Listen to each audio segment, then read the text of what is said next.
বলতে পারো বড় মানুষ মোটর কেন চড়বে, গরিব কেন সেই মোটরের তলায় চাপা পড়বে? বড় মানুষ ভোজের পাতে ফেলে লুচি মিষ্টি, গরিবরা পায় খোলাম কুচি, একই অনাসৃষ্টি।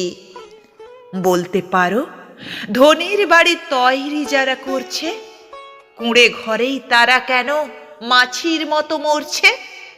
ধনির মেয়ে দামি পুতুল, হরেক রকম খেলনা, গরিব মেয়ে পায় না আদর, সবার কাছে ফেলনা।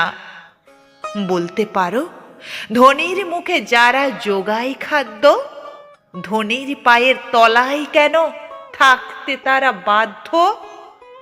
হিং টিং ছট প্রশ্ন এসব মাথার মধ্যে কামড়ায়, বড় লোকের ঢাক তৈরি, গরিব লোকের চামড়ায়।